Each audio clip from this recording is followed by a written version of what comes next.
Good morning, Cedar Park. Up ahead, we dive into the pressure that varsity football quarterback Josh Pell faces this season, along with how the celebrities are preparing a new generation of dancers. And details on our latest school board meeting. Plus, an all-new sports report and hiring now. Turn it up because the Wolfcast starts now.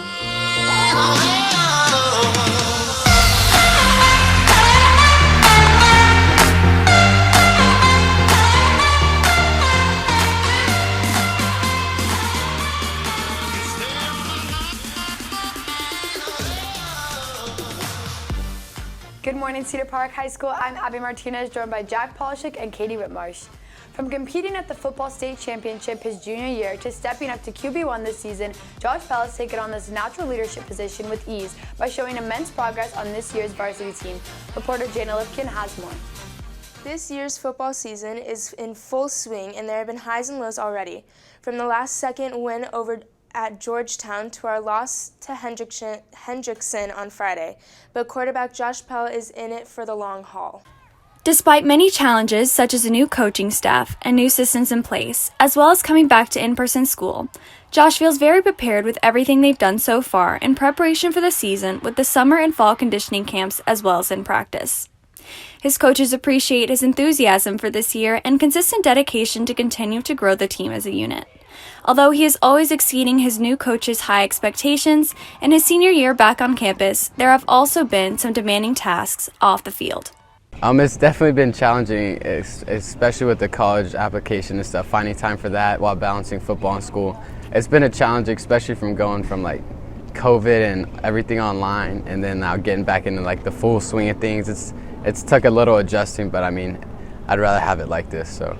Coming back after a year online, Josh is glad to have the stands full with his peers once again.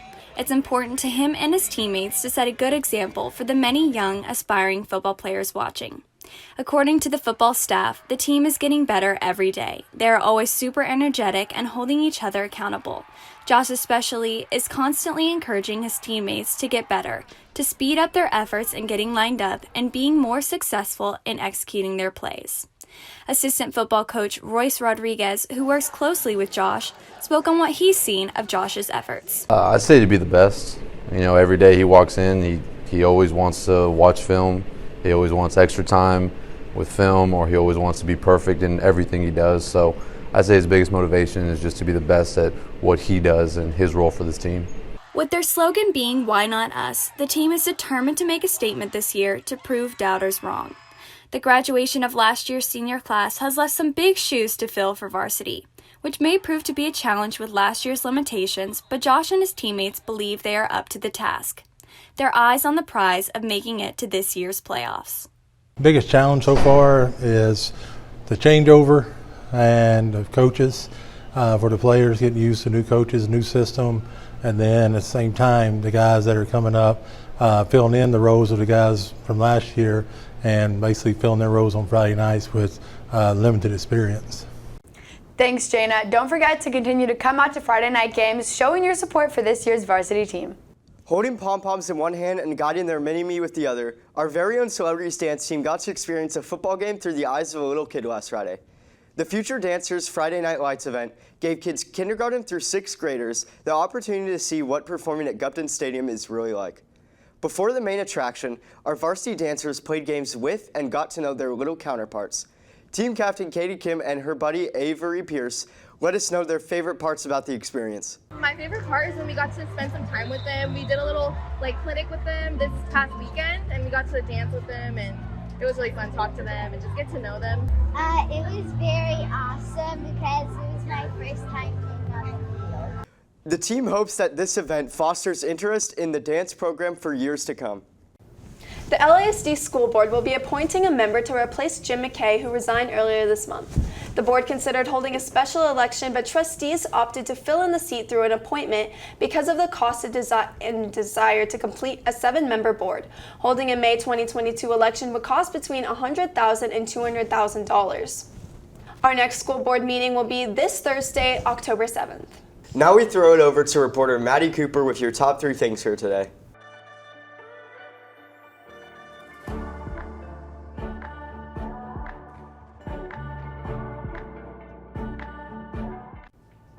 Good morning, Cedar Park High School. My name is Maddie Cooper, and here are your top 3 things you need to know for today. First, U.S. Marines who survived the Afghan suicide bomber attack outside the Kabul airport are home. The Marines survived the bombing that happened in August, which killed 13 U.S. service members and dozens of Afghans.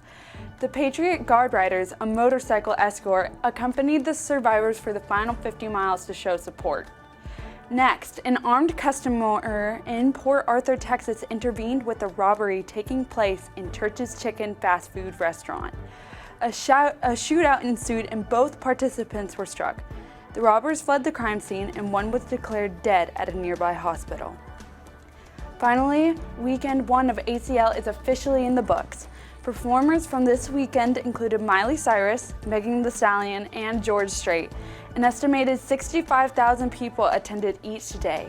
Resale tickets for weekend 2 can still be found online for a variety of prices and packages. You can check out websites like StubHub or SeatGeek. And those are the top 3 things you need to know today. Thanks, Maddie. So I know you went to ACL this year, Jack. How was that for you? Oh, it was pretty fun. It was really surprising. Like, I just had no idea until like an hour before, because my neighbors had a free ticket. It was really fun. I did get my phone stolen, which kind of sucked. I don't know what I'm gonna do about that, but other than that, it was a really good time. Yeah, I remember like the last ACL, I think like 2 years ago, that was like the year that like everyone got their phone stolen. There was like so many. I never like talked about it on the show too. Like everyone got their phone stolen. Yeah. I think it's a business, like a secret underground business, for people to steal phones from ACL. Probably, it's a very easy place. Yeah. Lots of money, lots of money. Up next, reporter Reese Elizondo will fill you in on new and fun job opportunities for teens in our area. Reese? Thanks, Abby. First up, Taco Cabana is hiring team members. In this position, you will be responsible for various tasks, including preparing and serving food to customers while helping keep a clean and pleasant environment for all customers. Next, Altitude Trampoline Park is hiring cashiers. For this job, you need good communication skills and to complete in-house safety training. On a usual day, you need to communicate and enforce all safety rules and guidelines. Remain alert while you supervise guests and establish a clean and safe working environment and work with other team members and employees. Lastly, Chipotle is looking for grill and prep cookers. In this job, you would need to have a friendly and enthusiastic attitude, want to help others, want to learn to cook, and have the ability to communicate with other people. With CPHS News, I'm Reese Elizondo. Coming up next, Katie and I will have this week's sports report, but first, these announcements.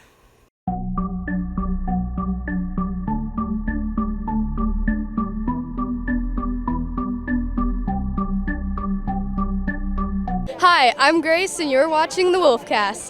Hello, Cedar Park, and welcome back to the Wolfcast Sports Report. I'm Katie Whitmarsh. And I'm Reese Elizondo.